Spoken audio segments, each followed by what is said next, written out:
Hi everyone, welcome back to your DBT online training class. Today we are going to be reviewing the mindfulness module.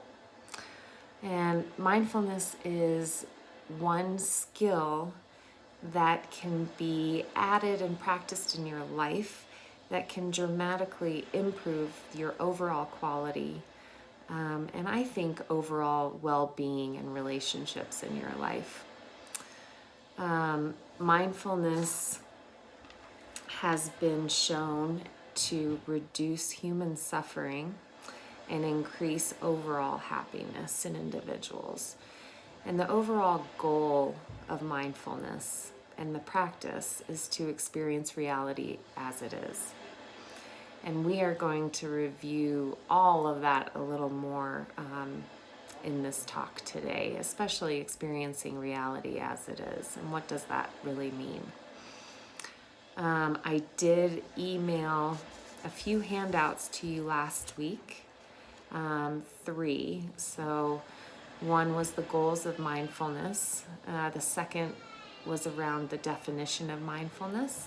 And then the third would be about pros and cons of mindfulness in your life. And I'm hoping that today you can reflect on some of those thoughts you had around the handouts. And hopefully this will bring a little more clarity to all of that today. So there are 3 points that I'd like to review today around mindfulness and the practice of it.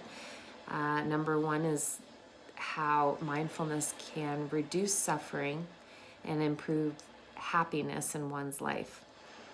The second is how this practice can increase the overall control you have of your mind.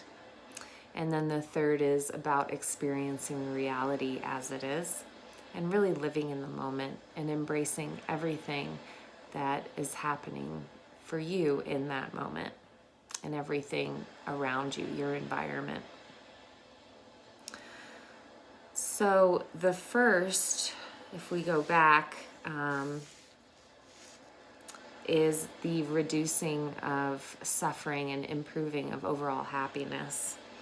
So this practice has been shown to reduce physical pain, tension, and stress, increase joy and happiness, which I have referred to quite a few times already today. This practice can also improve physical health, relationships, and improve your, your achievement of distress tolerance. And distress tolerance is something that we reviewed last week, if you can recall. So there has been evidence that regular practice of mindfulness can improve the quality of life, as I said, increase your emotional regulation, reduce physical pain symptoms, increase the healing of physical ailments.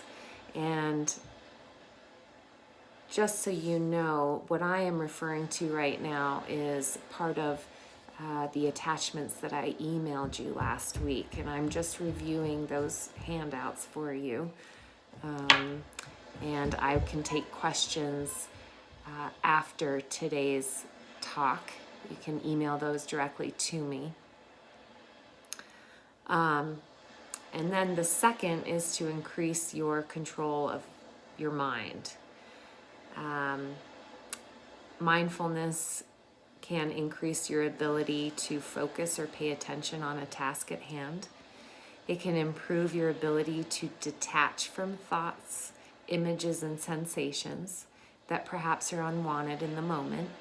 And really what we're talking about here is your ability to have space. This is how I think of it. I think of it as space between the emotion and the thought that you're having, right? And so if we have that space or ability to pause, then what we're doing is improving our chances of I think, responding in the way that we really want to respond to any situation, with kindness, with acceptance, with love for others and for ourselves, really. And the more that we are able to do this comfortably, I think what we find and what research has really found is that the quality of our lives drastically improves. And in this controlling of the mind, it's also been shown to decrease that reactivity, like I was saying earlier. The third aspect to mindfulness practice is this idea of experiencing reality really as it is and being in the moment.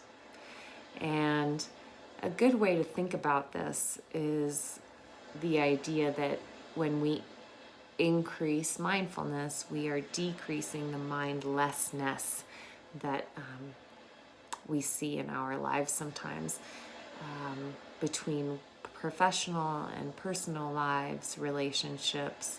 It's easy to start living on autopilot. And I think about driving sometimes in my car, arriving at home and thinking, oh, suddenly I'm home.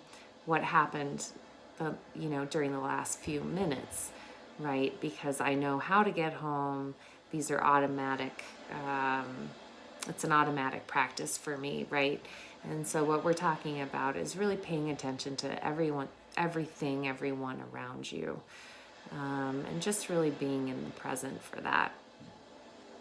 And the idea is that if we truly experience these moments in our lives, we let go of judgments around the moments and ideas. And letting go of judgment, again, is part of, I believe, that pause that I was talking about, right?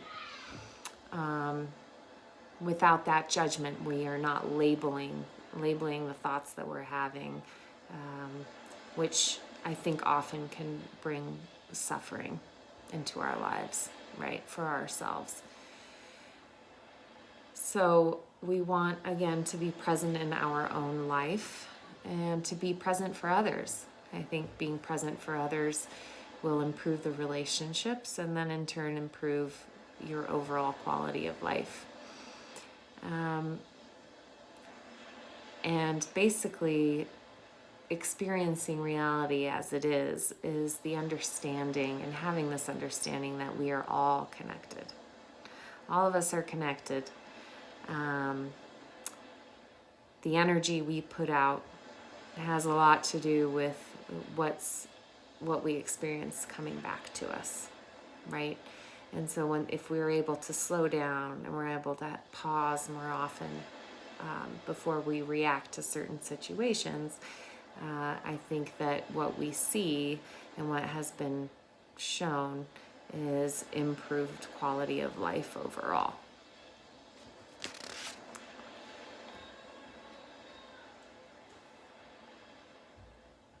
And I'm thinking right now that perhaps some of you are wondering, well, how do I do this? How do I be more mindful? This is all well and good, but how do we really practice it in our lives, right? I think we all can be taught skills. We can read about skills, but it's really about the practice and the ability to practice these things in order to find, some improvement, right? And I think that's why we're all here today. So one very popular mindfulness practice is really meditation, right? There are different types of meditation. One does not have to sit for hours at a time and think about nothing. I think that this is a very intimidating thought to have, or a belief system. Mindfulness movement, that type of moving meditation rather, can be very beneficial. One can dance, one can practice martial arts, you can go on a walk, run, hike. I know for me, a walking meditation that is very beneficial is going outside, starting to walk, and count my steps. And count my steps in a very intentional way and pattern. And really, if you start there, I think what you will find is an improvement, a shift in your life. This is where I have started because the sitting meditation was very intimidating for me. And today I'm able to sit and meditate, not for long periods, but really what we're talking about when we say meditate is to I guess it's about accepting what's coming up for you when you're sitting by yourself, having no judgment around that, and letting the thoughts come to you and then having the ability to let them fall away. Some people think of the thoughts and have the visual of clouds and clouds floating through your mind. And this can be a very helpful thing when you're thinking about meditating, right? So when the thoughts come up, imagine clouds passing through a sky on a windy day, or just moving through the sky. And they come and they go, and they don't have to stay.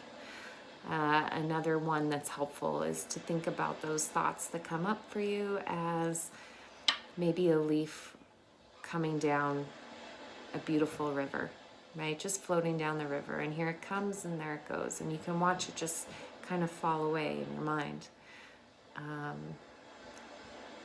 I read a story once about how thoughts can be really imagined as guests in our mind, and they can visit, but they don't have to stay. They're not permanent residents. And we can have them there briefly, but then we can let them go. And really that's what we're talking about when we talk about meditating. Another one would be a prayer or a mantra to repeat a certain word or phrase or prayer over and over. And this practice really will just bring your system down, the overall, your entire system.